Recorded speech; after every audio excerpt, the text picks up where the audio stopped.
Angali. Hi. How are you? I'm fine. How are you? I'm good, thank you. I just have a couple of questions that I'd like to ask. No problem. Okay. My first question is, what does your activism look like?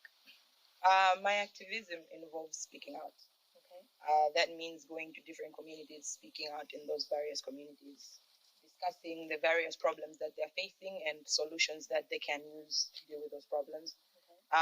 It also involves speaking out in terms of speaking on TV for issues such as the law, for example. Yeah, that's pretty much what my activism is about. Okay. Do you see some of it in your art, your activism? Yes, I do. I see some of my activism in my art because sometimes even the themes that I speak about in my art, using my poetry, is things that some of the problems that women face. For example, I have in my last EP, Hair, there is a poem there called Ambush, which basically just speaks about the various problems, the fear that women have every single day walking down the street. Okay. Do you think women in Malawi have full bodily autonomy? No, absolutely not. Okay. We do not. And why is that? It's because I'll say, quote unquote, like they say, that it is not in our culture.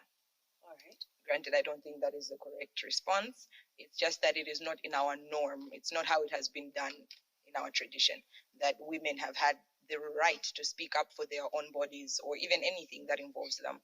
For the longest time, men have been the one that have been speaking over women's bodies, having more control over women's bodies than women have of their own bodies. All right. Is there something that we could do about this, or because it's our culture and it's the norm? There is something that we can do about it, obviously. The thing about culture is we create culture as people. Yes. Which means that we are at the power to change culture. Okay. Which means if we are uncomfortable with the current culture that we have, we can work together and change it. For example, we can use various methods. For example, art, the same art that you're talking about. We can use art to be able to allow people to speak up about various things that they face.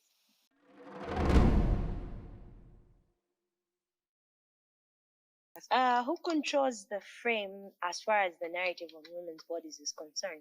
Men. Okay. They're the ones that have the power, general power. So the people with the general power are the ones that usually control the narrative.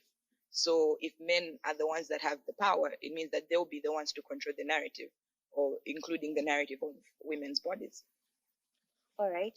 Recently, the female body has been site of a lot of political debate in light of the proposed termination of the pregnancy bill. What was your biggest takeaway from the debate you participated in? That there is a lot of ignorance in terms of the actual bill. That there is a lot of misunderstandings and a lot of misconceptions that are going around because of the bill. Okay. For example, the bill is very specific. Okay. It says that a woman can only have an abortion if there are 4 circumstances involved. Outside those 4 circumstances, she can't. And yet people are still talking about it as if we are saying that it's a free pass for everybody who wants to do it. So there's a lot of misconceptions, and that have not been cleared up. And because, like we said, the men are usually the ones that are controlling the narrative. It's usually the men from the church specifically that are controlling how and what is being said. So they are mainly against it. So the conversation is being driven in a way that it should be speaking negatively towards the issue. Okay. How important are women's voices in this scenario in relations to women's bodies? They're very important because, like you said, we're talking about women's bodies, and who knows women's bodies better than women themselves?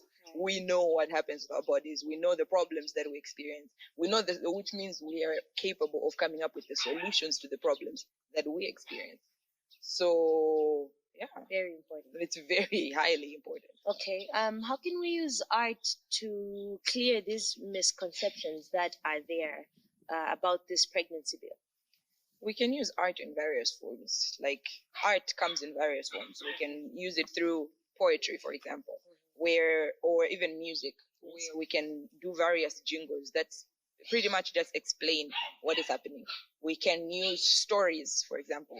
Various TV or even radio stations can go around having plays to allow people to understand what exactly is being said about the termination of pregnancy bill. All right. Thank you very much, Angali. Thank you.